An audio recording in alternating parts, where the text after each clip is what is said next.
BTLV. Explorez l'inconnu, découvrez l'inattendu. Salut tout le monde, bienvenue sur BTLV pour les archives du paranormal, 8e numéro. Ce soir, on rouvre ensemble les dossiers les plus étranges, les plus troublants. Préparez-vous, le mystère commence ici et maintenant, on est en direct. Alors bonsoir, bienvenue, je suis Bob Belanca. Les archives du paranormal. Oserez-vous les ouvrir avec nous sur BTLV ? BTLV, explorez l'inconnu, découvrez l'inattendu. C'est un rendez-vous incontournable de la chaîne Les Archives du Paranormal pour ce 8e numéro. J'ai convié deux amis de la maison, bien sûr, que vous retrouvez très souvent si vous êtes abonné, Geoffrey Clostrio et Jocelyn F. Keller. Salut les garçons. Salut Bob. Salut Bob. Bon, je suis ravi de vous accueillir. C'est la première archive que l'on fait tous les trois, parce que voilà, d'habitude c'est David Gallet qui est là, mais qui est en tournage pour Rennes-le-Château. Donc voilà, et je suis ravi que tu aies accepté Geoffrey, l'invitation à ces archives du paranormal 8e numéro. Ce sera l'occasion, bien évidemment, pour vous, comme d'habitude, de réagir sur les réseaux sociaux, car on est en direct. Vous pouvez bien sûr nous dire ce que vous pensez. N'hésitez pas aussi, et je le rappelle, si vous avez des expériences vécues qui vous ont traumatisé, interpellé, dérangé, à nous en faire part lors des libres antennes qu'on a le plaisir de vous présenter avec Jocelyn. Alors, ce soir, beaucoup de choses. Et puis de l'actualité, puisque, regardez, il y a La mort et ses mystères, un bouquin qui est sorti il y a pas longtemps, ou qui sort, c'est ça 12 septembre. Voilà, 12 septembre, c'était il y a quelques jours. Enquête et témoignages sur des phénomènes inexpliqués, ça c'est Jocelyn F. Keller, on aura l'occasion d'y revenir plus en détail. Et puis, il y a le dossier de l'impossible, les dossiers de l'impossible, crimes et disparitions, paranormal, mystère et énigmes, c'est Geoffrey Clostrio, dans la collection BTLV chez Max Milo. Alors, on va commencer très fort, mon Geoffrey, avec une histoire d'ovni. Oui, quelle pression. Et, oui, tout de même, je suis Tu sais bien que j'aime bien te mettre la pression. Oui, voilà. En plus, là, je suis un peu intimidé. Première fois avec Jocelyn, quand même, le maître, quelque part. Non, alors, commence pas, parce qu'il va avoir un melon après. Non, mais c'est pour passer un bon moment, tu sais. Je sors du cadre. Oui, c'est ça. Alors. Et donc, voilà, j'ai décidé de vous faire voyager. Un peu d'exotisme ne fait jamais de mal. Du coup, je vais vous amener dans le 19e arrondissement de Paris. C'est exotique pour moi. Voilà, je rappelle que je viens de loin. Pour nous aussi, on n'y va pas souvent dans le 19e. Si, moi j'y travaille. Ah, tu travailles, toi? Moi, j'y vais pas souvent. Donc, voilà. Donc, peut-être que tu, ça te rappellera des choses. Et donc, je vais vous amener en juillet 1965. Qu'est-ce qui s'est passé, donc, à cette date? Eh bien, on va suivre la famille Chaloïs, qui vient de rentrer de vacances. Donc voilà, donc on est au cœur de l'été. Ils sont dans leur appartement, situé au 3e étage de leur appartement, donc de leur immeuble du 19e arrondissement. Il est environ 17h30, le ciel est dégagé. Sur la table sont encore posées les affaires de vacances, et dont un appareil photo, un Brownie Flash Kodak. Voilà, ça aura sa petite importance, c'est pour ça que je le mentionne. Et donc, il est 17h30, le fils de Monsieur Chaloïs, lui, va à la fenêtre, il ouvre la fenêtre, et là, qu'est-ce qu'il ne voit pas? Eh ben, il dit à son papa de venir voir. Il fait « Papa, viens voir, il y a quelque chose là de bizarre ». Le père, évidemment, s'approche, se précipite et il aperçoit un objet insolite dans le ciel au-dessus des toits. Donc l'objet, il plane lentement.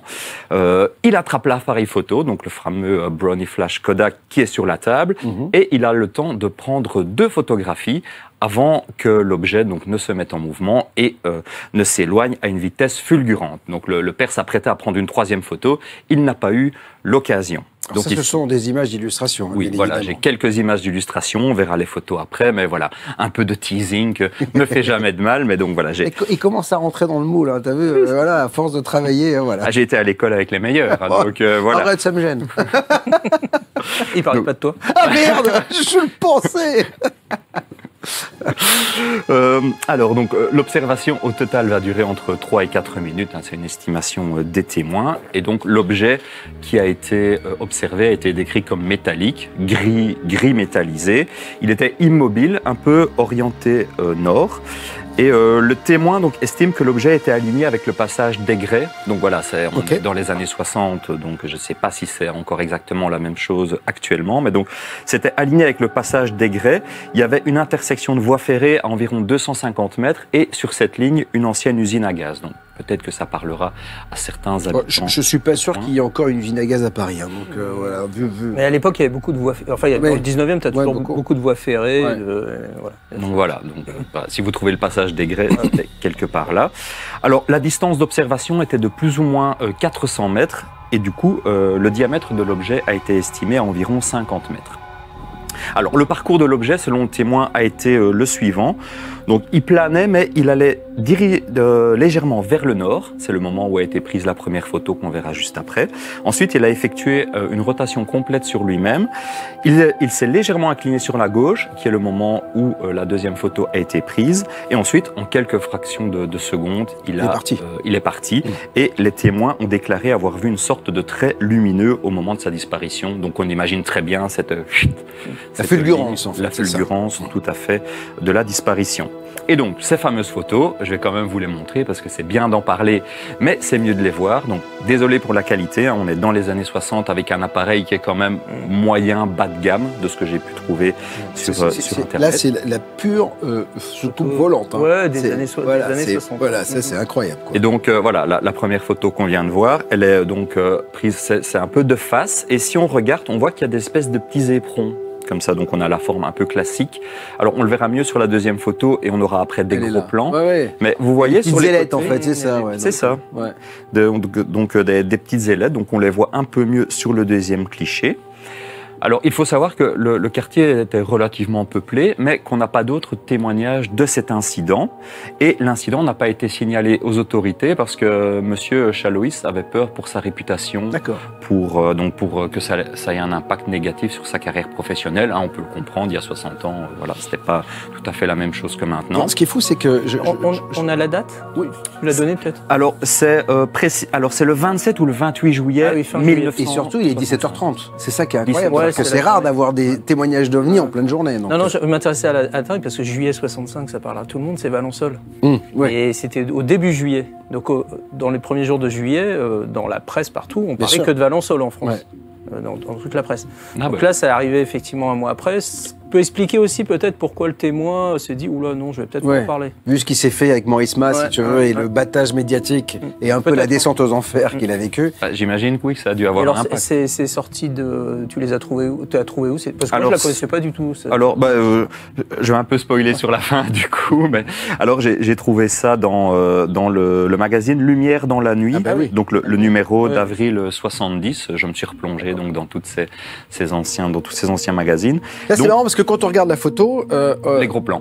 Les gros plans, c'est-à-dire que je suis assez circonspect parce qu'on a une véritable secoupe et on a presque l'impression que c'est un réverbère, tu sais, qui a été lancé en l'air et qu'on voit... Mais c'est énorme parce qu'il n'était pas prêt. C'est-à-dire que vu la photo il était pas à la fenêtre, le truc. Le gamin l'a vu de loin, donc... c'est assez étonnant quand même. Une distance estimée de 400 C'est ça, donc c'est quand même...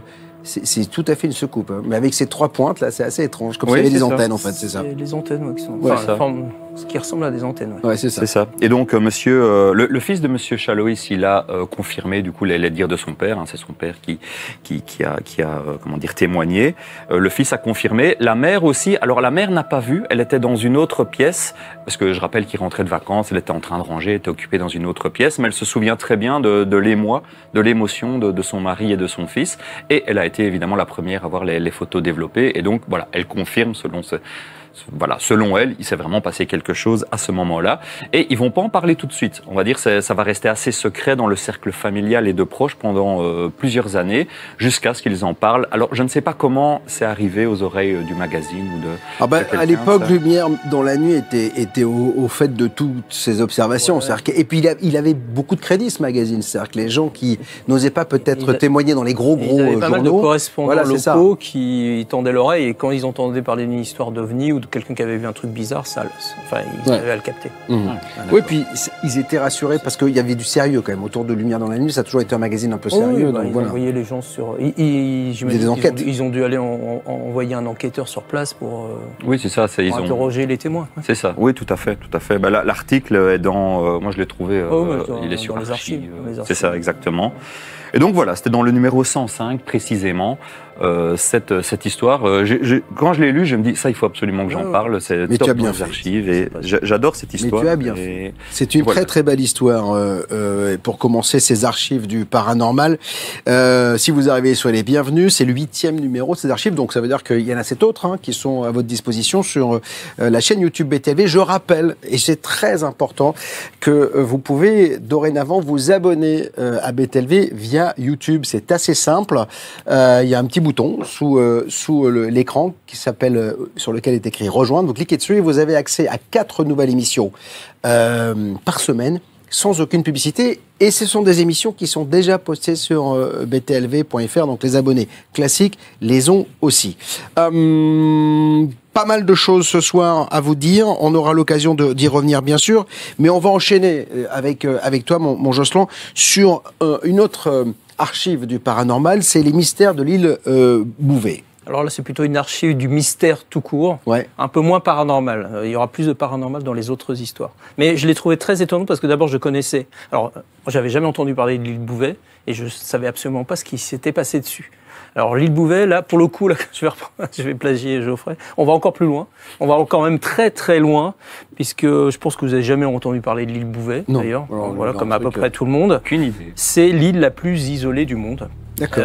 Elle a été découverte par un Français, d'où le nom un peu français, qui s'appelait Jean-Baptiste Charles Bouvet de Lozier en 1739. Elle est dans l'Atlantique Sud. C'est une île volcanique. Alors pour juste donner une petite idée, tu prends un compas. En fait, t'as pas envie d'y aller, quoi, tellement. Non, là, vois, déjà il y a trop de mer. Là, faut vraiment avoir envie de solitude. Voilà. Tu prends un compas, avec un compas, tu peux faire un tour de 1600 km. D'accord. Autour. À la ronde, quoi. Il y a personne. Il y a personne. Il y a personne. Voilà, c'est vraiment, elle est très isolée. Et pour atteindre la première terre habitée, il faut faire 2600 km. Donc t'as oublié ta baguette de pain. C'est un peu dans la. Il n'y a aucun autre endroit sur Terre qui est aussi isolé que ça, c'est ce que j'ai compris. Il y a des habitants là-dessus ? Non, il n'y a personne. Alors, elle a été découverte en 1739. Le problème, c'est que les coordonnées qui ont été rapportées étaient fausses. Et donc, on a perdu l'île. Ah oui. On ne savait plus où elle était. Et il y a un baleinier britannique qui l'a retrouvée en 1808. Il est un peu par hasard. Bon, après, je vous passe les conflits sur le nom de l'île, sur qui a voulu en revendiquer la propriété, etc. Mais bon, finalement, aujourd'hui, l'île Bouvet, enfin, depuis 1927, c'est une possession norvégienne. C'est ça, c'est ce qu'on voit ici. Ce sont ceux qui se sont appropriés de l'île, en fait. Alors, il faut imaginer, c'est un îlot montagneux, quelques kilomètres carrés à peine, vent violent, des falaises abruptes, un glacier au-dessus. Il y a, en gros, à part des oiseaux et des manchots, elle est totalement inhabitée, pour te répondre, Geoffrey. Donc elle est particulièrement peu propice à une installation humaine. Il y a en plus une mer qui est toujours houleuse, pas d'arbres, pas d'abri, pas de point d'amarre, rien de tout ça. Il n'y a pas de tabac, là. C'est même très très difficile d'approcher de l'île parce qu'il faut une météo assez calme et c'est pas le cas. Voilà. Vraiment avoir envie d'aller là. Ouais, c'est pas l'endroit où tu vas passer tes vacances. Et en fait, autour de cette île, il y a 2 mystères. Alors comme je disais, c'est pas vraiment des phénomènes paranormaux, mais c'est quand même 2 belles énigmes. La première, c'est ce qu'on a appelé l'incident Vela. L'incident Vela, c'est le 22 septembre 1979. Il y a un satellite américain qui s'appelle Vela, qui a enregistré, non loin de l'île Bouvet, un double flash lumineux. D'accord. Et ça, pour les gens qui connaissent ce genre d'observation, c'est la signature normalement d'une explosion nucléaire. La grande question est qui a pu faire des essais dans ce coin paumé de l'Atlantique. Oui, sans que ça se sache. Exactement. Alors au départ, on s'est dit non, c'est pas nucléaire, parce que sans rentrer dans le détail, il y avait le détecteur d'impulsion électromagnétique du satellite qui était désactivé. Donc on s'est dit que c'est peut-être l'impact d'une météorite. 2 éclairs rapprochés dans un orage, un éclair et le reflet du soleil sur un océan. Enfin bref, on a imaginé plein de choses. Mais en fait, plus tard, en 2008, c'est bien plus tard, 2 auteurs ont affirmé qu'en fait, ce double flash était le résultat d'un test nucléaire conjoint entre Israël et l'Afrique du Sud. Ah. Voilà, je vous rappelle qu'à la fin des années 70, ces 2 pays venaient d'acquérir la technologie de la bombe atomique. Voilà. Donc cette déclaration repose sur des informations qui ont été délivrées au compte-gouttes du côté de Tel Aviv comme de Pretoria. Ils n'ont jamais vraiment reconnu officiellement, mais il semblerait qu'ils aient utilisé ce coin paumé pour faire un test clandestin. Voilà. En même temps, on en a bien fait nous aussi. Donc absolument. Voilà. J'ai découvert d'ailleurs des choses étonnantes dans les Alpes. tu sais, Mururoa, où nous on a été faire des tests au fin fond de l'Algérie quand l'Algérie était française, et après on a été en Polynésie, mais j'ai découvert qu'il y avait des projets d'en faire dans les Alpes. J'en parlerai peut-être un jour parce que c'est un truc incroyable. Alors ça c'est le premier mystère, c'est ce flash lumineux, bon, qui a priori peut-être serait un test clandestin, un test atomique clandestin. Et l'autre mystère, alors ça c'est plus dans mon genre, on va dire. C'est une découverte insolite qui a été faite justement à l'île Bouvet au milieu des années 60. Alors je vous ai dit, elle est hyper isolée. Et donc, il y a une expédition britannique d'Afrique du Sud qui est passée le 2 avril 1964. Et là, ils ont été très surpris parce qu'ils sont tombés sur un canot de sauvetage abandonné dans une lagune sur l'île. Voilà. Et pas très loin du canot, il y avait des rames en bois, un tambour et un caisson de flottaison en cuivre. D'accord. Et là, ils se sont dit, bon, le petit bateau était en assez bon état. Il n'y avait aucune trace des passagers, même de restes humains qui seraient autour. La position du bateau laissait entendre que, a priori, les personnes qui se trouvaient à bord auraient pu facilement se rendre sur l'île Bouvet. Voilà. Mais il n'y a aucun indice. Et la question se dit, mais d'où vient ce petit bateau? Et c'est tout le mystère. Alors, le canot ne porte aucune marque d'identification. On ne peut pas le rattacher à un bateau, à une entreprise maritime, à aucun pays. Il faut savoir qu'il n'y a aucune route commerciale qui passe, comme je l'ai dit, à moins de 1600 km. Donc s'il s'agit d'un canot de sauvetage, de quel bateau provient-il? Et puis on ne sait pas si ce canot avait un mât, une voile, enfin quoi que ce soit pour naviguer. Donc tout ça est très très bizarre. Alors les membres de l'équipe de l'expédition britannique n'ont pu rester que 45 minutes. Donc, ils ont laissé toute l'embarcation avec les quelques objets qui traînaient, ils ont laissé là. Il y a une autre expédition de biologistes qui est passée là 2 ans plus tard, parce qu'il faut savoir que c'est une île où il y a à peu près personne qui passe. J'ai trouvé quelque part que, par exemple, entre 1929 et 1955, absolument personne n'était venu sur l'île Bouvet. Bon, là, il se trouve que 2 ans après 64, donc on est vers 66, il y a une autre expédition biologique qui passe par là, et là, ils s'aperçoivent que le canot a disparu. Il n'y a plus rien. Là où on leur avait dit il y a un canot avec quelques objets, il n'y a plus rien. Bon, après, il peut y avoir des tempêtes, il a pu être explosé sur le rocher. Mais à l'endroit, il est dans une lagune. Donc normalement, il doit pouvoir rester là. Voilà. Donc à ce jour, personne ne sait comment le bateau est arrivé, comment il a disparu, ni ce qu'il est advenu des personnes qui transportaient. Alors il y a bien sûr des gens qui ont fait des scénarios.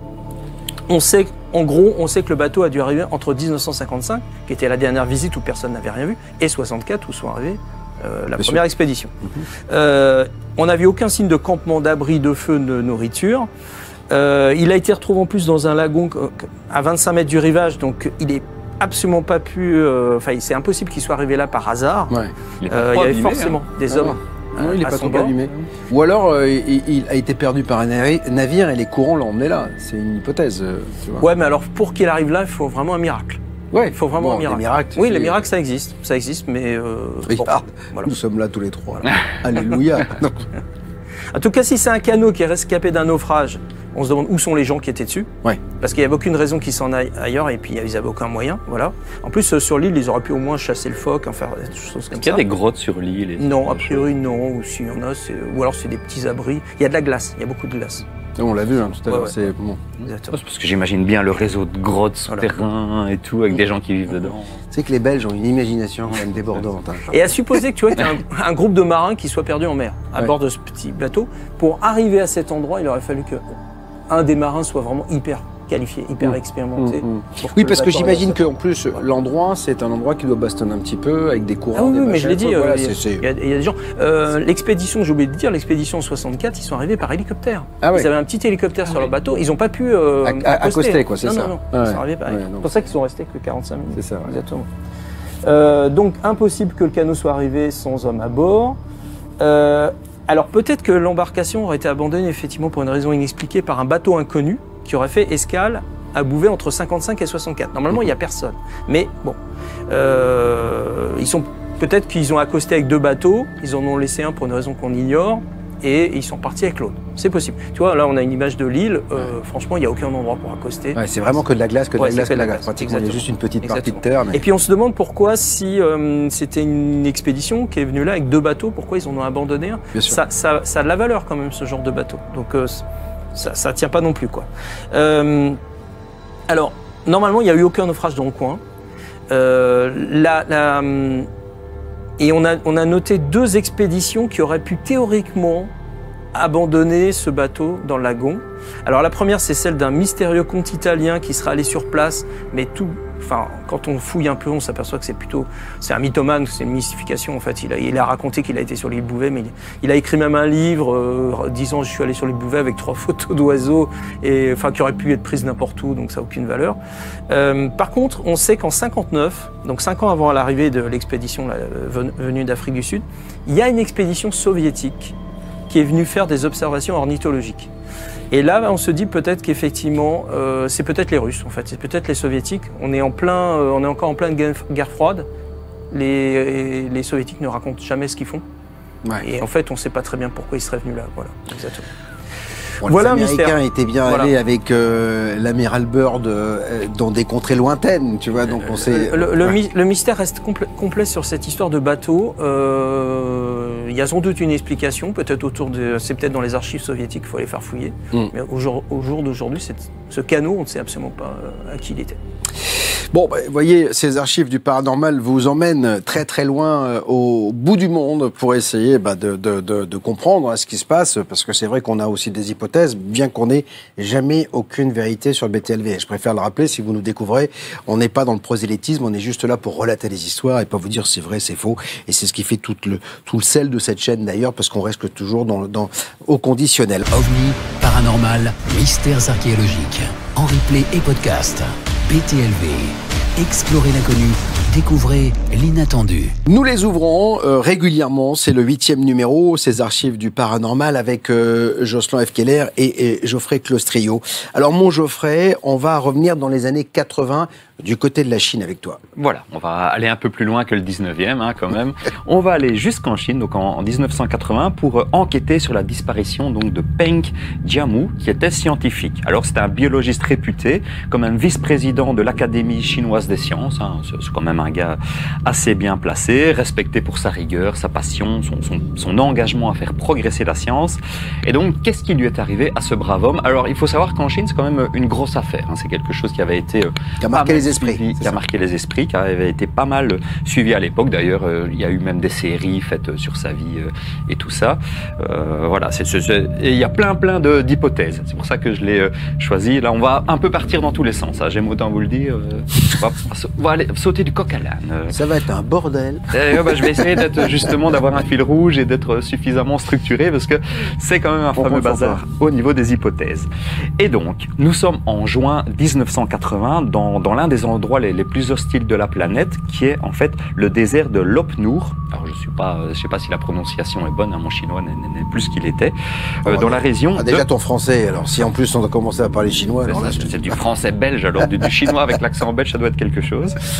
Et donc Lop Nur, c'était autrefois un immense lac salé qui était surnommé le lac errant, parce qu'il avait une tendance à se déplacer. Alors je ne sais pas quel phénomène géologique. Il était peut-être balayé par les vents, qui fait que ça bougeait, un peu comme la dune du Pilat pour être en France, elle bouge tout le temps, tu vois, avec les vents, et comme le désert n'est jamais le même. C'est ça. Voilà, c'était certainement un phénomène comme ça. Et depuis les années 70, il est totalement asséché, mais il continue à être un désert, comme tu le dis, balayé par les vents. Et parsemé de ruines. Il y a des ruines à gauche, à droite. Actuellement, il est surnommé le triangle du diable d'Asie et également la mer de la mort. Charmant. On est dans un très très bel endroit. On est bien là pour l'instant. On est bien dans les archives du paranormal. On est bien. Et c'est dans cet endroit tout à fait charmant que Peng Jiamu mène une expédition scientifique, sa 3e dans le coin. Et là, je le cite, il souhaite explorer les confins du pays et ouvrir une voie nouvelle à travers la nature sauvage. Et bon, là, je rajoute moi-même, je pense analyser les ressources minières de la région, histoire de... on est en Chine quand même. Voilà, comme ça.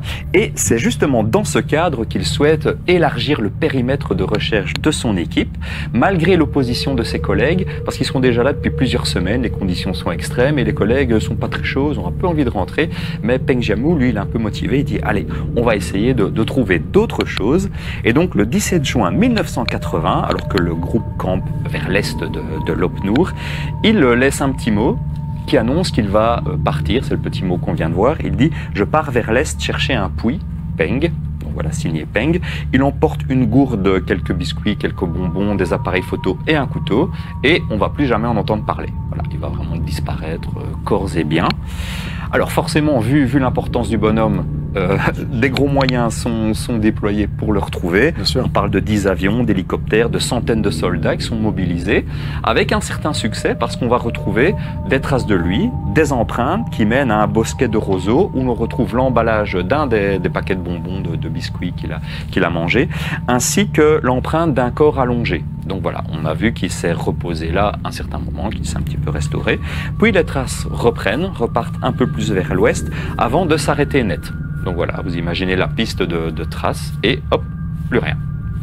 Alors, selon certaines rumeurs, un truc un peu plus étrange, c'était que les dernières empreintes, c'était que des empreintes du pied gauche. Alors là, j'ai pas pu vérifier l'information.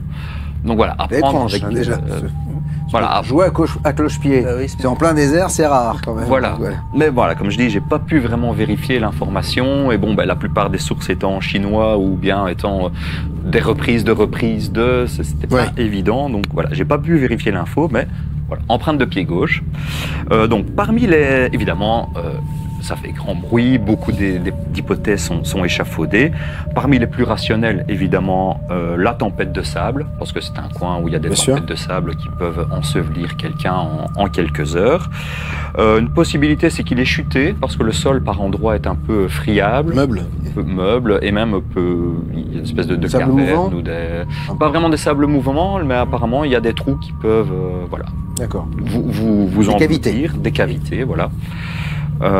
Et il se pourrait qu'il se soit égaré.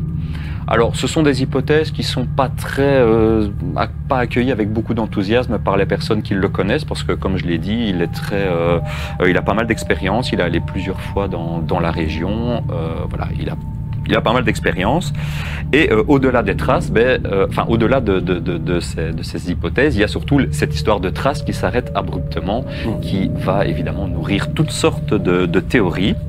Alors, certains ont avancé qu'il avait pu être enlevé par les Américains ou les Soviétiques dans ce coin reculé. Alors, il y a même eu un témoignage qui disait qu'il avait été vu dans un restaurant de Washington, D.C. Un prétendu ami de longue date l'aurait reconnu, mais aucune enquête n'est parvenue à confirmer. Oui, puis alors si le mec disparaît, la mise en scène est magnifique. Hein. C'est-à-dire que, tu vois, en espérant que des gens partent à sa recherche pour arriver à faire ses traces, ses machins, il faut déjà aller l'enlever au cœur d'un désert chinois. Ouais, c'est ça. Donc, y aller là-bas. Donc il faut une certaine logistique pour arriver à faire ça. Bref. Mais bon, pourquoi pas, hein, un hélicoptère, ça l'embarque et zoup.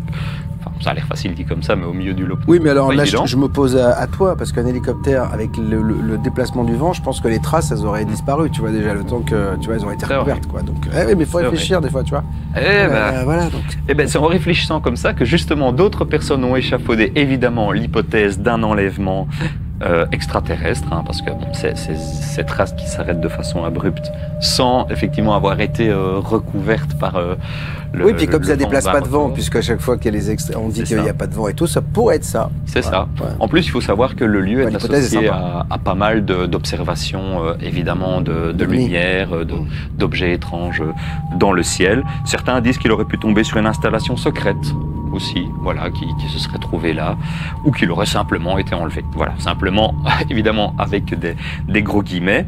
Alors, une autre théorie un peu plus rationnelle est celle du meurtre par ses équipiers. Hein, comme je l'ai dit tout à l'heure, ils en avaient marre de chercher. Bon, alors je sais pas vraiment quel était le but vraiment précis de la mission, mais ils en avaient un peu marre. Et une rumeur voudrait qu'en fait, ils aient changé la date sur le petit papier que l'on a retrouvé, qui était à l'origine peut-être le 16 juin et qui aurait été transformé au 17 juin, leur laissant un petit peu plus de temps pour échafauder une mise en scène un peu crédible. Donc ça, c'est une autre théorie. Après, est-ce qu'on a essayé de trouver dans sa vie quelque chose qui aurait fait qu'il avait envie de disparaître, quoi? Tu vois ce que je veux dire? C'est ça qui est... Alors, bon, ça, j'ai pas trouvé. Là, pour échafauder, tu vois, son disparition, enfin, tu vois, ou alors, soit il a une femme qui le déteste et qui n'en peut plus, des enfants qu'il veut vendre, tu vois, mais sinon, c'est rare, quoi. Ben là, c'est pas de son fait. S'il a été tué, bon, c'était pas vraiment échafaudé. Et là, on va entrer dans des hypothèses un peu plus paranormales. La première que j'aime beaucoup, qui est celle dite du virus inconnu. Donc, c'est selon ce récit, alors je sais pas du tout sur quoi il se fonde, hein, mais c'est une des hypothèses qui est assez populaire, semblerait-il. c'est qu'il aurait découvert une cité antique enfouie sous le sable. Cette cité renfermant une plante avec des propriétés, on va dire miraculeuses, qui lui auraient permis en fait d'être un petit peu guéri. En tout cas jusqu'à sa disparition, parce qu'il était malade. Semblerait-il qu'il était un petit peu cancéreux, alors je pense en début, pas encore en phase terminale, mais il semblerait, selon certaines informations, que des photos prises au milieu de l'expédition le montraient en meilleure santé qu'au moment du départ de l'expédition. Donc voilà, certains ont échafaudé cette théorie, et il aurait disparu en emmenant ce secret, car il se serait rendu compte du potentiel néfaste de cette découverte. Voilà, cette plante, on parle du coup d'armes biologiques ou de chimères d'immortalité. Et donc pour certains, voilà, il aurait disparu volontairement avec cette découverte pour la dissimuler. Alors bon, je ne suis pas très partisan, mais j'adore cette histoire, j'adore cette hypothèse. Tout comme j'adore la dernière, qui est probablement la plus dingue, et qui tourne autour d'un pendentif de jade qui a été retrouvé dans la région, donc le Shuang Yupei, double poisson. Donc ça, c'est une image d'illustration, mais on peut trouver il ressemble en vrai assez fort à ça. On peut trouver des images donc, qui avaient été retrouvées dans la région. Et ce bijou légendaire serait doté de propriétés anormales, à savoir qu'il serait capable de copier la matière et de créer des doubles quantiques. Donc l'une des hypothèses serait que Peng aurait été dupliqué par le pendentif et remplacé par une version hostile de lui-même. Donc si vous êtes fan de Star Trek, si vous connaissez l'univers miroir avec les doubles et les petites barbiches, eh ben, on est exactement sur ça. Alors où aurait été le double? Je sais pas, mais une des théories, c'est celle-là. Et une variante de cette théorie suggère un voyage dans le temps, et Peng Yamu donc aurait été renvoyé à l'époque de la dynastie Han, et il serait devenu Wang Mang, un empereur réformateur. Et comme je l'ai dit, oui, cette histoire avec ces hypothèses part vraiment dans tous les sens. Et voilà, c'était la dernière hypothèse mais en pour même Peng temps, Jiamu. En même temps, dans ce type d'affaires, vous qui travaillez quand même sur ces sujets, les gens imaginent tout. C'est-à-dire que d'ailleurs, on le voit quand je poste, moi je fais l'info du jour avec les ovnis, je dis, je sais pas ce que c'est, dites-moi ce que ça peut être. Il y a plein d'hypothèses. C'est vrai comme l'a fait Geoffrey, en fait, tu as une disparition mystérieuse et après, tu pars des explications rationnelles et puis comme tu trouves pas, il n'y a aucune explication qui donne la réponse, tu vas vers l'irrationnel et l'extraordinaire. Bah oui. Mais il faut jamais faire l'inverse. Oui, c'est ça. Bon, moi j'avoue que je serais partisan d'une explication un peu peu plus prosaïque dans ce cas-là. Ah oui, bien sûr. Bon, mais ça n'empêche pas de l'imaginaire. Bien sûr. Ah oui, là c'est carrément des débuts de romans. Là. Oui, c'est ça. Mais on a quand même cette histoire de traces qui s'arrête de façon abrupte et pour laquelle on n'a pas d'explication. Et je pense que c'est ça qui a vraiment donné... Après c'est ce que je te disais tout à l'heure, c'est que le vent a pu souffler, ça a balayé une certaine partie des traces, pas les autres. Continue plus loin. Voilà, on ne sait pas. Mais en tout cas, ce qui est génial, c'est que ça alimente le débat, ça fait travailler l'imaginaire. Alors, les autorités, elles n'ont pas trouvé. Non. Mais elles lui auront rendu hommage. Voilà. Oui, comme je le disais tout à l'heure, c'est quand même une affaire qui a eu un fort impact, un fort retentissement donc, sur la société chinoise. Et donc, les autorités ont quand même décidé de rendre hommage à Peng Jiamu. Ils ont érigé une stèle, donc voilà, quelque part à l'entrée ou quelque part dans le désert donc, du Lop Nour. Il a été déclaré martyr révolutionnaire. Et comme je l'ai dit, on continue de parler de lui à travers des fictions. Je n'ai pas mis l'image, mais j'ai trouvé qu'il y a une série qui a été faite sur sa vie, sur sa disparition. Alors, je ne l'ai pas vue, mais... On voit bien que le désert, il n'y a rien. Ah oui, c'est vraiment le désertique. Tu n'as même pas envie d'aller voir la stèle. Hein. Non, c'est ça. Là, tu dis bon. Merci, mon Geoffrey, pour cette belle histoire et cette disparition. Dans un instant, on va parler d'un sous-marin hanté avec Jocelyn F. Keller. Merci d'être avec nous. N'hésitez pas à nous rejoindre. Je le rappelle, il se passe beaucoup de choses et c'est très important. Je vous annonce, je l'ai déjà dit, mais on en reparle, que l'abo à 10 € par an s'arrête le 30 septembre à tout jamais. Donc, si vous voulez en profiter, c'est maintenant. Abonnez-vous à 10 € par an pendant 10 ans, ce sera plus du tout possible. Les archives du paranormal. Oserez-vous les ouvrir avec nous sur BTLV ? Visiblement, vous êtes très nombreux et nombreuses à vouloir les ouvrir parce que quand on regarde les scores du direct et surtout les scores des replays de ces archives, on est très fiers. C'est vrai que ça fait des 45, 50, 60 000, 100 000 vues parfois et c'est normal parce qu'on est au cœur de toutes ces histoires qui vous fascinent et qui me fascinent et c'est bien pour ça que j'ai ouvert cette chaîne il y a 13 ans maintenant. L'U-Boat 65, un sous-marin hanté. Oui, alors effectivement, on connaît pas mal d'histoires de bateaux fantômes, mais du côté des sous-marins, moi, j'en connais une seule histoire de sous-marin associée à une histoire de hantise. Alors, le sous-marin en question, c'est l'UB-65. Alors, UB, c'est de l'allemand, c'est Unterseeboot. On appelait ça des U-boats. Hein, oui, des U-boats, exactement. Voilà. C'est un sous-marin de la marine allemande impériale, hein, donc on n'est pas Deuxième Guerre mondiale, on est Première Guerre mondiale. Il a été mis en service le 18 août 1917, il fait 55 mètres, 500 tonnes, et il emmène avec lui en plongée 3 officiers et 31 hommes d'équipage. Et là, tu me payes 3 millions de dollars que j'y vais pas. Je n'y vais pas. Un sous-marin, moi, je suis un peu claustrophobe, donc j'avoue. Ah bah, il faut voir les grands films, le Das Boot. À 4 peut-être, à 4 millions, tu vois. Ah ouais, moi j'ai déjà été dans un sous-marin. Ah, je peux pas, je suis monté une fois à l'arrêt à Toulon, mais si tu n'as pas de place, je suis claustro, moi, je peux pas. L'horreur. Alors, avant même de parler de paranormal dans cette histoire, et il y en a pour le coup, on peut déjà commencer par parler d'une certaine malédiction qui tourne autour de ce sous-marin, exactement. Parce qu'avant même son lancement, il traîne déjà une sale réputation. D'accord. Et pourquoi? Parce qu'il y a eu pas mal d'incidents graves qui se sont accumulés. Dès sa construction, il y a eu plusieurs drames. Il y a 3 membres d'équipage qui ont été asphyxiés par des vapeurs de diesel dans la salle des machines. 2 autres sont écrasés par la chute d'une poutrelle. Voilà. Tout ça, c'est quand on est en train de le construire ou de le tester.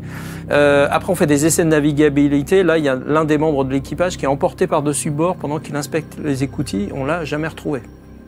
Ça commence mal. Charge déjà le... C'est pas terminé. Beaucoup, quand même. C'est pas terminé. Lors de la première plongée d'essai de l'UB-65, il y a une fissure qui se déclare dans une citerne de ballast, et donc le sous-marin est entraîné vers le fond de la mer. L'équipage, là c'est grosse panique dans ce cas-là. L'équipage n'a aucun moyen de renouveler. C'est pour ça que j'y vais pas, toi, dans ces trucs-là, toi. L'équipage n'a aucun moyen de renouveler l'oxygène du navire. Et après 12 heures d'angoisse, il parvient quand même à faire remonter le submersible à la surface de l'océan. 12 heures. C'est pour te vacciner d'y aller, là. Donc là, il y a une rumeur vraiment macabre ou mortifère qui se répand à propos de ce sous-marin, au point que pour rassurer l'équipage, la marine impériale allemande va faire appel à un prêtre pour venir exorciser le sous-marin. Voilà. Là, tu as tous les mecs du bateau qui disent « j'aurais dû choisir l'armée de terre ». Tu vois, ils ont dû se dire, voilà. Mais en fait, rien n'y fait parce que la fameuse malédiction va même prendre une tournure paranormale. Alors que le sous-marin est encore à quai et prêt pour le service actif, il y a une ogive qui explose accidentellement et qui tue sur le coup 4 matelots et le lieutenant Richter qui est officier en second. Et quelques jours plus tard, alors que justement les ouvriers de l'arsenal sont en train de réparer les dégâts causés par l'explosion, il y a un marin qui descend rapidement jusqu'au carré et qui s'écrie en tremblant « Le second est à bord, je l'ai vu ». D'accord. Et donc là, le capitaine du sous-marin s'appelle Martin Schelle. Bien sûr, il tente de calmer le marin en lui disant non mais ça va, calme-toi. Et il monte quand même sur le pont voir ce qui se passe. Et là, il va tomber sur un sous-marinier fiable et expérimenté qui s'appelle Petersen, et lui-même est livide. Il est recroquevillé derrière le kiosque du sous-marin et il confirme le récit du matelot et il dit que lui aussi il a vu la silhouette de Richter, qui est pourtant mort quelques jours avant, D'accord, qui se tenait les bras croisés sur la proue du sous-marin. Voilà, comme ça. Ouais, c'est un peu cette image-là. Okay. Ouais, exactement. Ça a duré quelques instants et la silhouette a disparu. Bon, là, on est dans le fantôme, quoi. Exactement, exactement. Donc, c'est dans cette ambiance extrêmement sympathique, en fait, sombre et glaciale, que le sous-marin commence sa carrière en octobre 1917.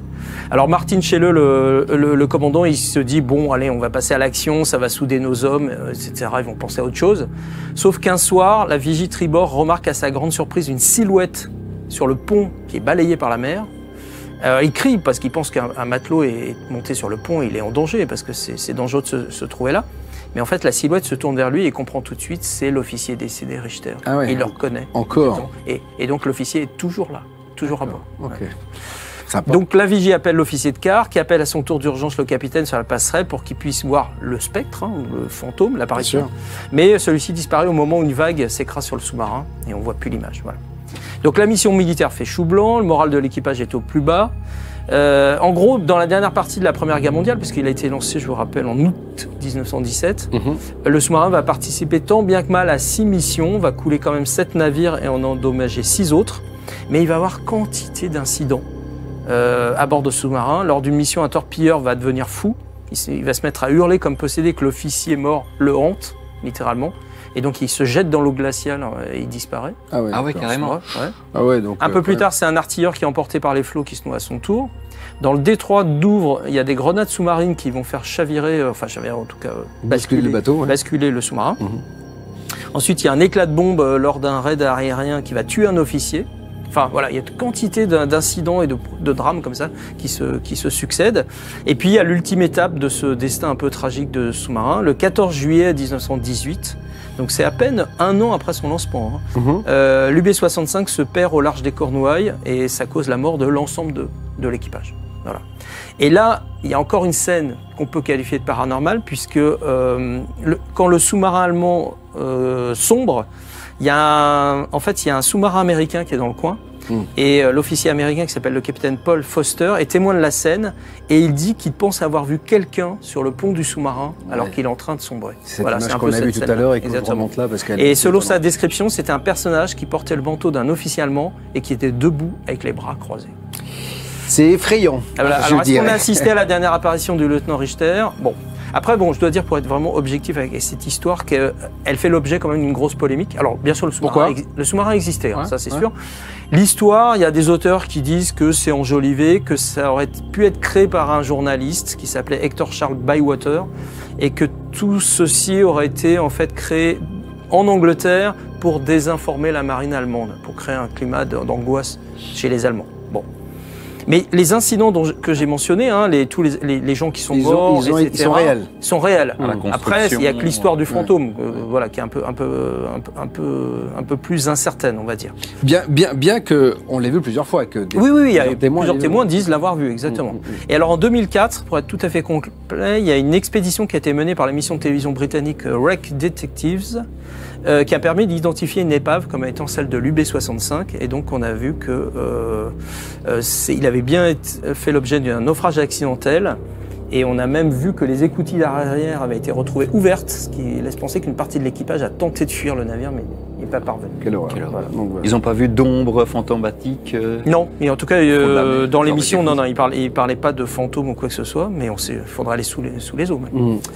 Bon voilà, donc ça me rassure pas et ça m'incite pas à dépasser mes peurs et aller dans un sous-marin, parce qu'en fait le sous-marin, le truc dingue, c'est une boîte de conserve. Une fois que t'es pris dedans, t'es pris dedans. Enfin moi j'ai fait de la plongée sous-marine, je suis déjà descendu à près de 50 mètres. S'il t'arrive n'importe quoi, t'es mort. C'est surtout mais là, t'es encore les grandes missions ça dure 6 mois. Ouais, les sous-marins atomiques français, parfois ils sont plongés 4-5 mois et ils remontent pas à la surface. Et tu te rends compte, ils sont en autonomie. Mais... Je sais pas comment ils gèrent la psychologie, parce qu'à bord ça doit être très très compliqué. Il faut vraiment que les mecs soient psychologiquement bien stables, etc. Donc je pourrais pas. Tu sais, c'est comme l'ISS, quoi. C'est pareil. Ah oui, bien sûr. Si tu es capable de résister dans l'ISS, tu es capable de résister. Et là, t'imagines le mec de l'intendance qui fait les copains, j'ai une mauvaise nouvelle. J'ai oublié de charger le PQ. Mais ça, parce que t'oublies un truc, tu pars, merde, là c'est fini, t'as pas une guinguette qui te permet de te ravitailler. Non, en plus, ils doivent pas faire beaucoup de bruit en plus. Ah oui, parce qu'en fait, tout est capté, bien sûr. Il y a des films sur les sous-marins. Il y a un film fabuleux, Chant du Loup, français, qui est vachement bien, avec François Civil et d'autres, bien sûr. Très, très belle histoire de ce sous-marin, mon Jocelyn. Merci de nous l'avoir compté. Vous avez vu, il y a quelques jours, le 18 septembre dernier, on a été heureux de vous présenter le premier ciné-débat de l'année. On a eu Énie Loracle et Denis Nguyen, qui sont les deux à avoir enquêté au Château de Vaux. C'est bien... Je propose un autre ciné-débat. Cette fois-ci, ce sera le 23 octobre. Regardez, c'est L'âme, l'au-delà et l'invisible, un film de Valérie Seguin. C'est son nouveau documentaire. Ce sera l'occasion pour vous, bien sûr, de le voir ici en direct, et puis d'avoir un petit débat derrière avec Valérie Seguin et Christophe Fauré, qui est psychiatre et qui vient nous parler de cet invisible, de ce au-delà. Ce qui est génial, c'est qu'on voit de plus en plus de personnalités scientifiques aller sur nos terrains, sur nos terres, alors que quand j'ai commencé il y a 13 ans, j'étais pris pour un frappadingue. C'est-à-dire qu'aujourd'hui, on commence à avoir des scientifiques qui viennent, et c'est tant mieux. Donc, bien sûr, vous avez le lien pour réserver votre place, comme d'habitude. Ce sera l'occasion de passer une très très belle soirée, j'en suis persuadé. Puis si vous avez des problèmes pour aller au cinéma, là, on vous emmène le cinéma à la maison. On va continuer ces archives du paranormal. Merci à tous ceux qui sont déjà sur les réseaux sociaux.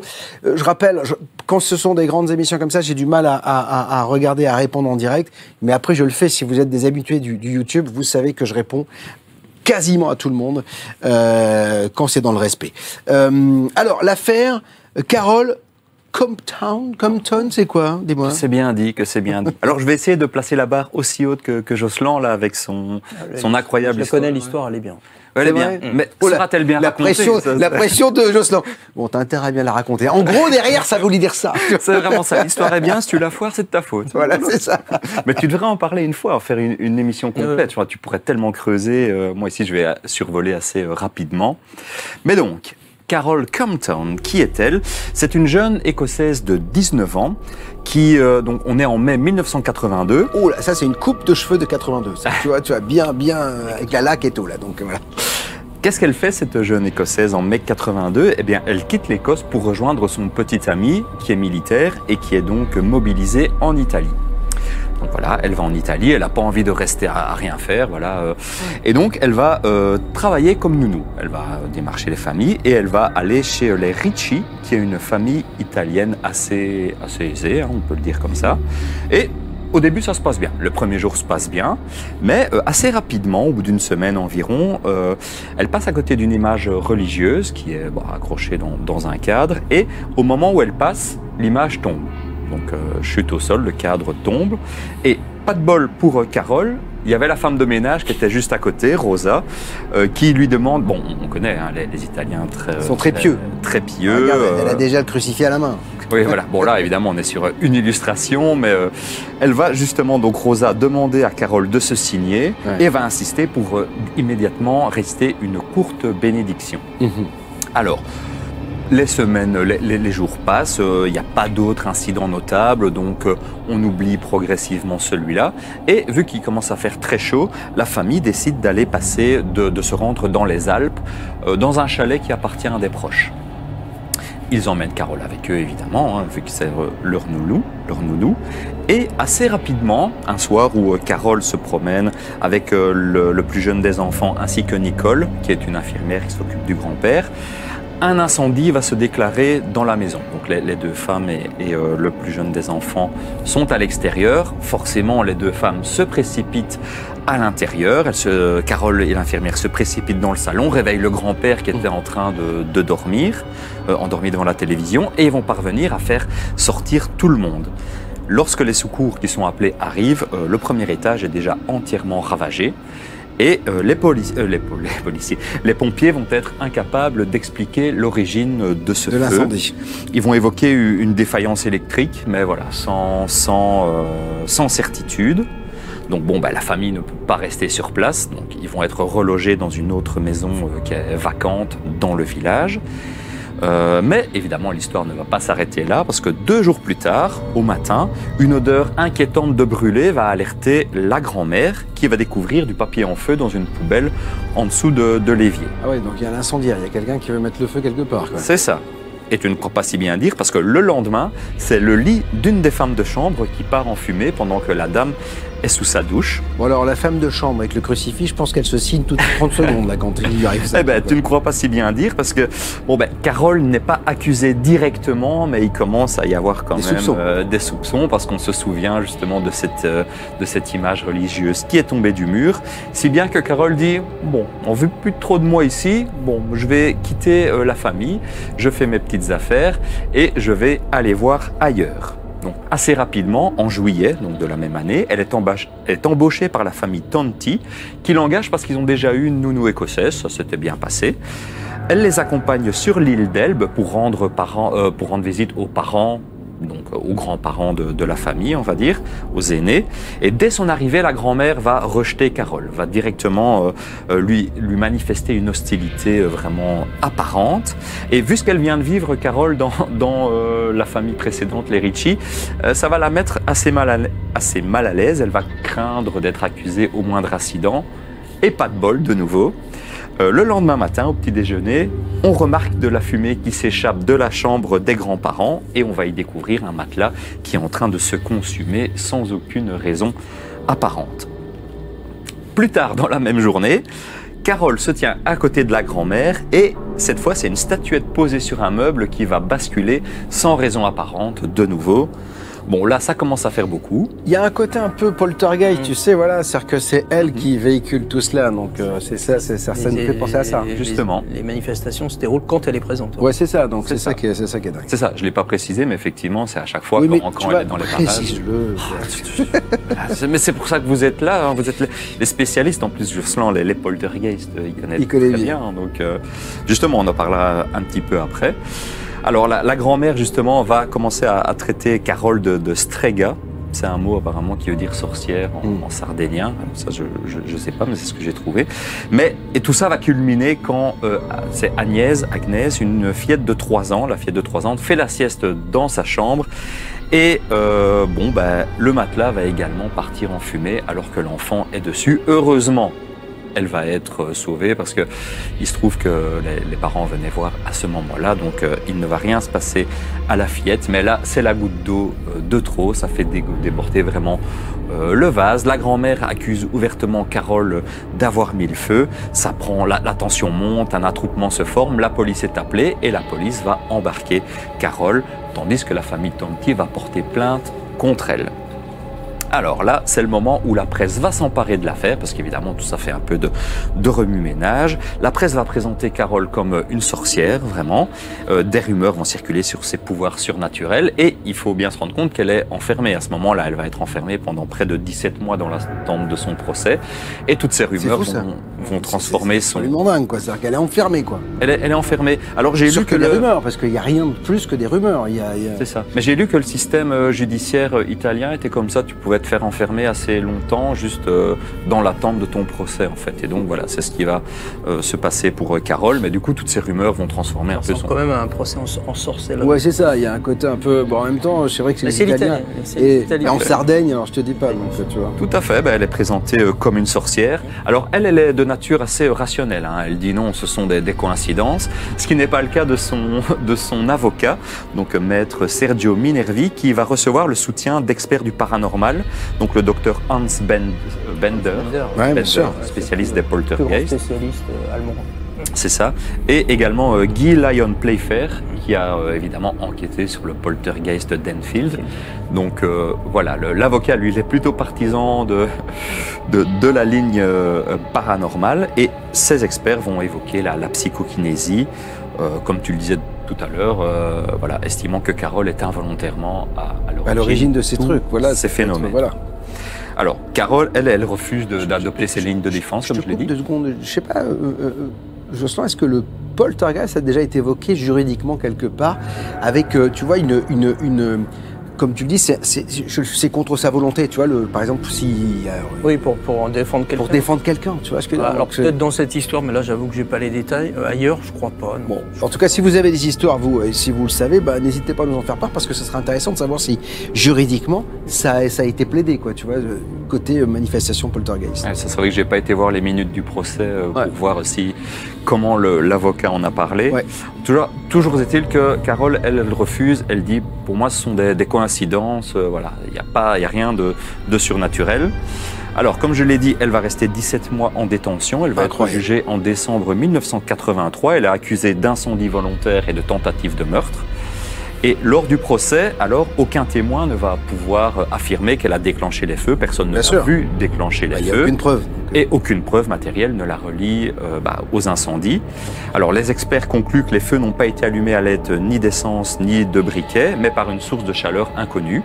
Voilà. Donc déjà, ça peut écarter aussi la piste incendiaire. Hein. L'un des pompiers déclare même n'avoir jamais vu de tels incendies en 38 ans de carrière.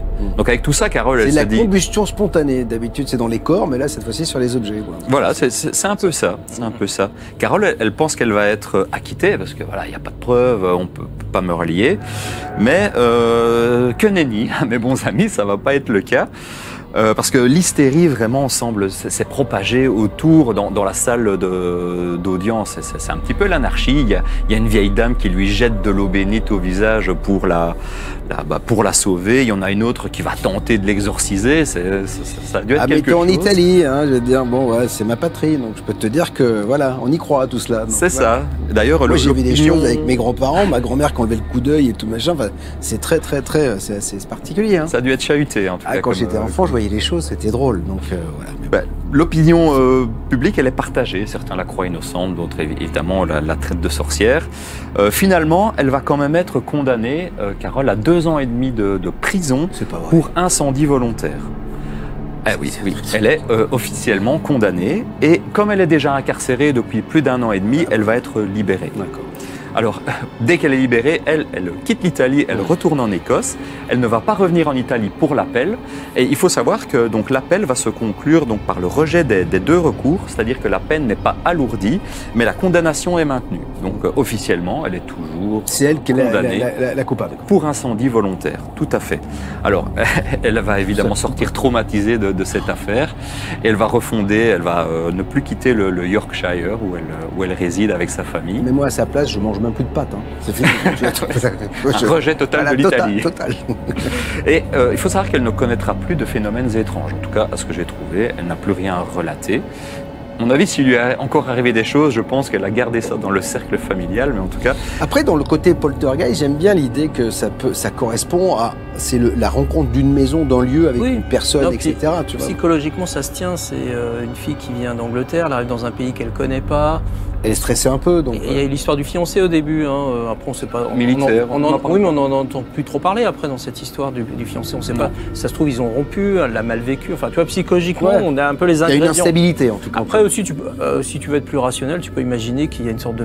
On se sert d'elle comme bouc émissaire. C'est-à-dire, il y a quelqu'un qui veut faire du mal à la famille et qui a trouvé cette étrangère-là, qui est de passage et qui s'en sert en se disant on va l'accuser. Hein. Bien sûr. Parce qu'il y avait les 2 familles, mais peut-être qu'il a entendu parler des... Oui, alors pourquoi pas. Après, le sujet, c'est que les phénomènes la suivent. Bien sûr. C'est ça, c'est pas juste une famille, mais bon, voilà, comme je l'ai dit, je n'ai pas creusé vraiment au fond des choses, mais ce serait intéressant, peut-être que et l'opinion publique là-dedans? Comme j'ai dit, elle est très partagée, certains la croient innocente, et les gens ne savent pas trop. Donc voilà. Alors elle va quand même raconter son histoire dans un livre qui va sortir en 1990, un livre où elle se livre, qui s'appelle Superstition, The True Story of the Nanny They Called a Witch. Donc c'est sorti en 90. C'est ce bouquin-là, Les Exorciseurs? Non, ça c'est une image d'illustration. Après, normalement, tu as la couverture de la suivante. C'est ça, Superstition, voilà. C'est ça. Ça, c'est le livre vraiment, son autobiographie. De nous qu'on appelait je ne sais pas s'il est sorti en français, je n'ai pas l'impression. Mais... Voilà. Et il y a un film, pour la petite anecdote, qui a été adapté de ce livre, qui s'appelle également très bonne chanson. Superstition. De Stevie Wonder. Alors, monsieur. Je crois que ça n'a rien à voir. Non, en plus, rien à voir, mais bon. Superstition. Et donc voilà, un film qui est sorti en 2003, qui s'inspire vaguement de l'histoire. Et alors, pour finir, on s'est quand même rappelé de Carole en 2004, parce que la Sicile a connu un village sicilien a connu une autre vague d'incendies mystérieux. Caletto di Carigna, ou quelque chose comme ça, parce qu'en fait, on avait raconté l'histoire sur BTV, il y a une émission sur les incendies comme ça qui partaient aux 4 coins du pays, on ne savait pas où c'était, en tout cas dans une petite ville là, voilà. Et ça partait par 4 coins de la c'est hallucinant. Exactement. Et donc certains, à cette occasion, certains journalistes se sont souvenus de l'histoire de Carole, l'ont contactée, mais elle les a envoyés bouler bien comme il faut. Elle leur a dit, je ne sais pas ce qui s'est passé en Italie quand j'étais jeune et je ne veux plus rien avoir à faire avec ça, donc laissez-moi tranquille. Et c'est ainsi donc que se conclut l'histoire de Carole Compton, la sorcière. C'est quand même une sacrée histoire. Et la pauvre fille, elle a vécu quelque chose d'absolument traumatisant. C'est-à-dire qu'être enfermée. Moi, c'est toujours quelque chose qui, alors en plus, qui est plus claustro, tu vois, que te dire, je suis enfermé pour quelque chose. J'ai rien fait. J'ai vu un film super. Il y a d'ailleurs sur Prime où c'est justement un jeune black qui est condamné à mort et à 1 mois de son exécution. C'est Russell Crowe, l'ancien flic, qui enquête à nouveau, mais il souffre d'Alzheimer. Enfin, le film est vachement bien. Et jusqu'à la dernière minute, je sais pas, je vous invite à regarder Russell Crowe. Vous regardez, ça vient d'arriver sur Prime. On continue à parler de ces archives du mystère et de les expliquer dans un instant. Je voudrais vous signaler également que Labo Solidaire disparaît aussi beaucoup de choses avec ce qui s'est passé au mois de juin sur BTLV, du mois de mai au printemps. Eh bien, nous avons décidé de resserrer les boulons. Donc, si vous voulez profiter de Labo Solidaire, et il disparaît à la fin du mois, le 30 septembre. Profitez-en. Après, il sera trop tard. OVNI, paranormal, mystères archéologiques, en replay et podcast. BTLV.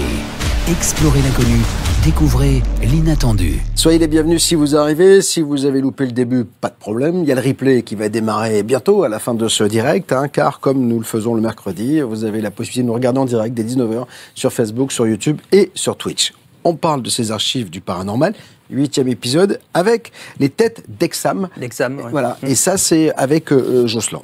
Alors ça, c'est une histoire que j'ai découverte tout récemment, que j'ai trouvée absolument fascinante. Ça commence comme une découverte archéologique et pareil, ça tourne, on va vers un véritable mystère paranormal.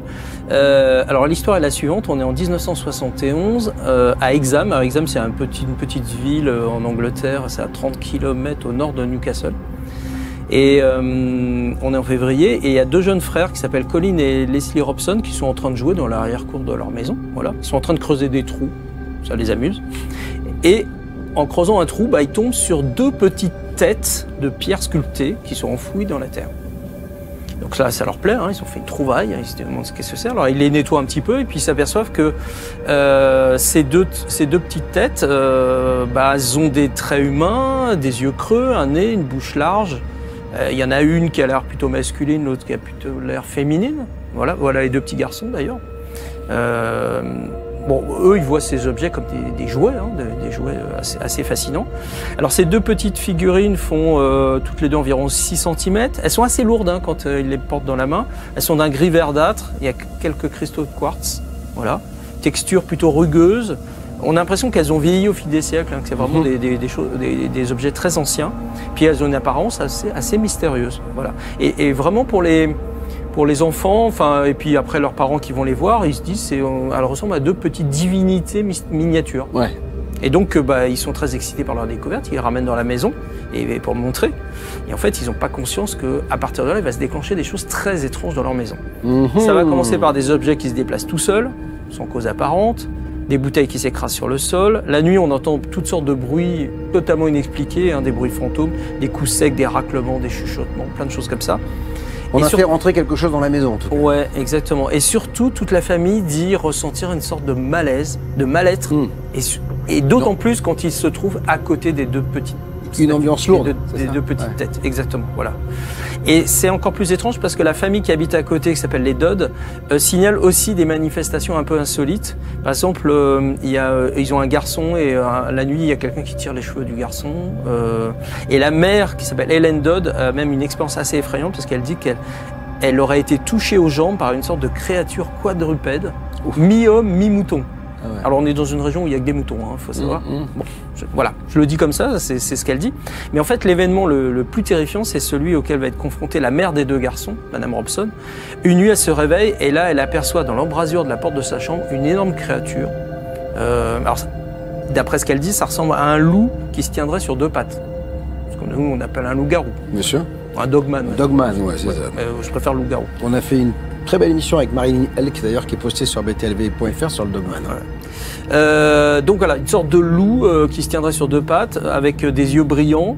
Et donc la mère de famille est complètement tétanisée. Et après, la créature s'en va, heureusement, elle lui saute pas dessus, elle s'en va. Et elle entend résonner vraiment dans son couloir des pas lourds et griffus. Voilà, elle entend les griffes sur le parquet. On imagine très bien le son. Hein. Ouais, bien sûr. Donc cette expérience la traumatise complètement. Et d'ailleurs, toute la famille, au bout d'un moment, se dit, les deux petites têtes là, elles sont responsables de ça. On ne sait pas ce que c'est, on n'en veut plus. Il s'est passé combien de temps, tu sais, à peu près, entre le moment où ces petites têtes sont ramenées et au moment où... Les phénomènes Ouais. Oh assez vite. J'ai pas de jour ou d'heure, mais... Très vite, quoi. Dès qu'elles sont... Voilà. Assez rapidement. Alors, on ne sait pas trop comment, mais les deux petits objets vont atterrir chez Anne Ross, qui est une experte en artefacts celtiques. Selon elle, dans l'ancienne religion celtique, la tête humaine était, alors ça je cite, vénérée comme un symbole de la divinité et des pouvoirs de l'autre monde. C'était le siège même de l'âme. Voilà. Bah oui. Et donc c'est vrai que les Celtes vénéraient par exemple des têtes coupées comme symbole de pouvoir et de protection. Et sur certains anciens sites druidiques, on a trouvé des têtes sculptées assez similaires dans le look aux petites têtes d'Exam, exactement. Donc on se dit peut-être que ces petites têtes qu'on a trouvées dans la terre, elles sont chargées d'une signification rituelle. Bien sûr. Pourquoi pas. Donc Anne Ross, c'est une spécialiste, elle se dit je vais étudier ces deux petites têtes, je vais essayer d'en savoir plus. Sauf que, alors déjà, oui, elle estime que les deux objets ont environ 1800 ans. D'accord. C'est déjà pas mal.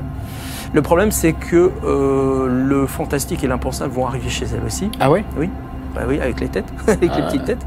Alors, du côté des Robson, tout s'est calmé. Plus aucune manifestation. Dès que les têtes sont parties, ça s'est calmé. Ouais, et plus aucun mouvement, enfin, d'objets, etc. Plus aucune apparition. En revanche, ça va devenir chez Anne Ross. Une nuit, elle se retrouve à son tour face à une créature qui ressemble beaucoup à un loup-garou.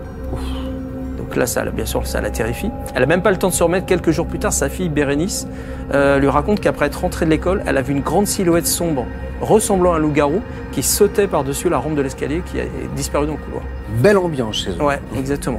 Et elle dit que là, depuis que les petites têtes sont dans la maison, il y a une sensation d'une présence froide. Son bureau s'ouvre sans arrêt, comme ça, de manière inexpliquée. Et en plus, un peu plus tard, elle a revu une silhouette sombre à son tour. Voilà. Donc elle est assez terrifiée. Elle pense, elle aussi, que les têtes ont un rapport avec tous ces phénomènes et auraient donc un pouvoir surnaturel. Elle a une connaissance un peu des histoires qui circulent dans la région. Et elle sait que dans la région d'Exham, il y a pas mal d'histoires d'esprits loups, de métamorphes, etc. Mais qui remontent à des temps très très anciens. Ouais. Donc elle se dit... Il n'y a peut-être pas de fumée sans feu. Oui, exactement. Et elle se demande si le fait d'avoir déterré ces têtes, qui ont peut-être été liées à un ancien culte, aurait réveillé ou dérangé des créatures qui d'ordinaire restent soit endormies, soit invisibles. Voilà. Bon. Alors en 1974, donc on est 3 ans après, il y a un coup de théâtre. Il y a un homme de la région, parce qu'en fait cette histoire a un peu circulé, hein, il y a quelques articles de journaux qui en ont parlé. Il y a un homme de la région qui s'appelle Desmond Craigie qui vient dire non mais attendez, moi les têtes c'est moi qui les ai faites. Il les a fabriquées en 1956 pour sa fille Nancy dans le cadre d'un projet scolaire. Et à ce moment-là, c'est ça qui est étrange, c'est que alors c'est lui, hein, le fameux Desmond Craigie. Desmond Craigie et sa fille, et avec sa femme j'imagine, ils habitaient dans la maison qui sera occupée plus tard par les Robson. Voilà. Et donc il dit même qu'il avait façonné une 3e tête qui s'est abîmée, qu'il a dû jeter. Donc il dit qu'il travaille pour une entreprise de BTP. Il explique que les têtes ne sont pas en pierre mais en béton, ce qui explique pourquoi elles sont lourdes quand on les porte. Et il insiste que ce sont bien des objets tout à fait ordinaires, c'est pas du tout des artefacts historiques, c'est quelque chose d'assez récent. Sauf que quand on les regarde, elles ont l'air quand même beaucoup plus anciennes que le béton moderne. Et puis il y a tous ces témoins qui rapportent des événements paranormaux après avoir manipulé les têtes ou les avoir mises à proximité. Tu vois. Aurait-il menti ? On ne sait pas. On lui a demandé, si c'est vous qui avez fait les fameuses têtes, vous pouvez peut-être faire des répliques. Et en fait, il en fait, mais c'est pas très convaincant. Non, c'est pas convaincant. En plus, il y a un spécialiste de Newcastle qui analyse les têtes originales, hein, les vraies, et qui conclut que les têtes n'ont pas été sculptées mais moulées artificiellement. Donc c'est pas tout à fait ce qu'il a dit. Et en plus, il est incapable de les dater précisément. L'experte, elle avait dit 1800 ans, mais sous la base de ses connaissances, on va dire. Mais scientifiquement, on ne sait même pas... De toute façon, on ne peut pas dater la pierre en plus. Ouais. Et après, on se dit, si le fameux Craigie, là, qui dit qu'il les a fabriqués, il dit la vérité. Alors ça veut dire quoi tous ces phénomènes paranormaux qui entourent les têtes? Voilà. Donc, voilà. Alors après on sait, mais tout ça est un peu, c'est assez compliqué à suivre le truc. Les 2 têtes auraient été confiées à un autre scientifique, le Dr Robbins, qui était fasciné par les 2 objets. Je pense que Anne Ross voulait s'en débarrasser à son tour. Il les a ramenés chez lui et il a observé apparemment lui aussi quelques phénomènes insolites. Et il a fait le rapprochement avec la description d'un soi-disant loup-garou, du soi-disant loup-garou, que les gens verraient, avec une créature des îles Shetland, c'est tout au nord du Royaume-Uni, qui s'appelle le Vulver.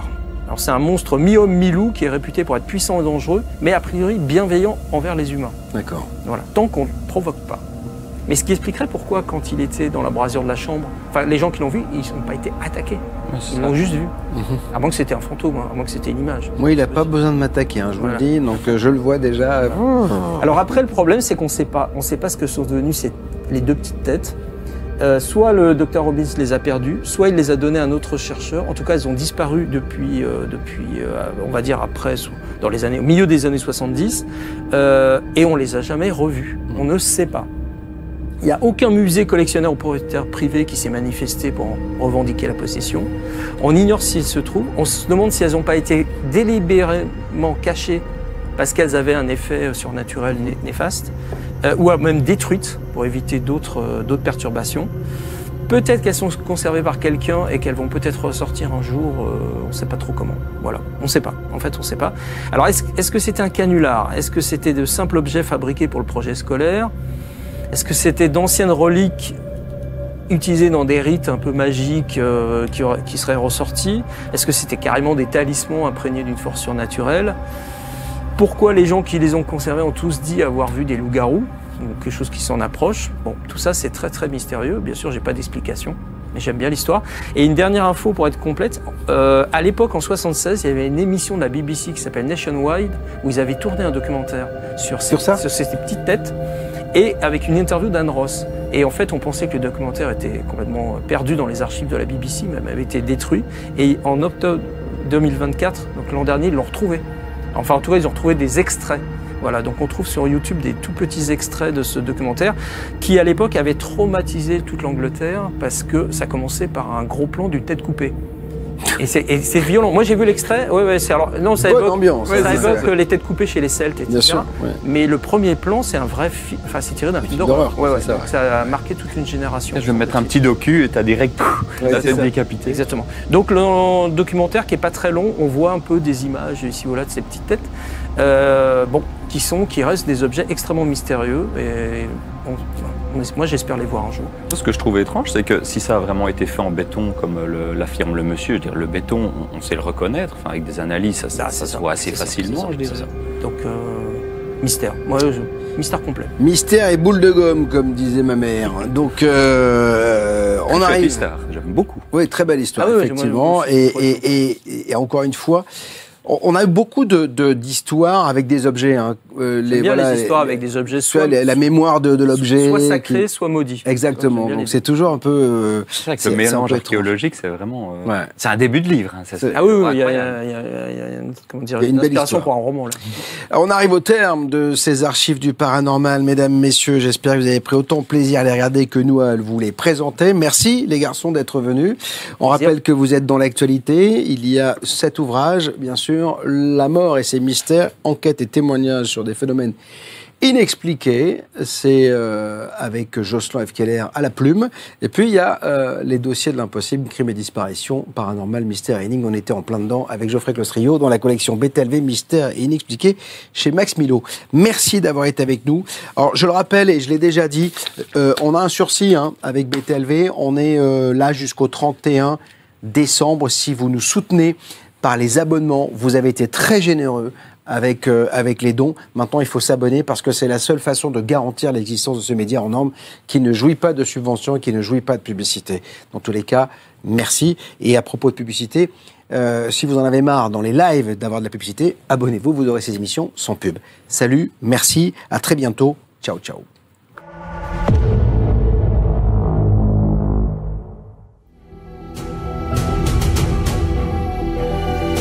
Depuis la nuit des temps, l'homme s'interroge. Qui sommes-nous vraiment? D'où venons-nous? Sommes-nous seuls dans l'univers?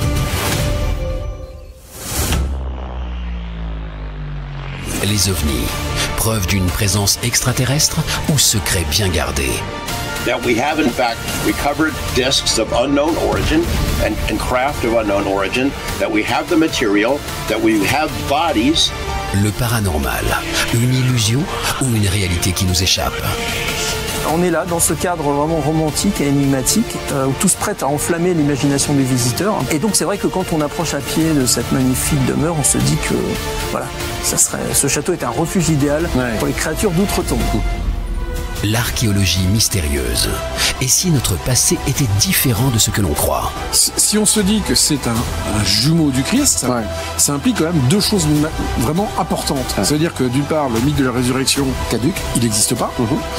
Et que Jésus serait donc bien mort sur la croix. La spiritualité, une porte vers une autre réalité. Le monde des Templiers, ce n'est pas juste de l'ésotérisme, c'est vraiment un monde magique. Et quand je dis magique, c'est avec tout le sens qu'il faut donner à ce mot. À la frontière du connu et de l'inconnu, une seule mission, découvrir la vérité. On va aller de découverte en découverte, de surprise en surprise, et même sur des faits qui dépassent l'entendement. BTLV, explorez l'inconnu, découvrez l'inattendu.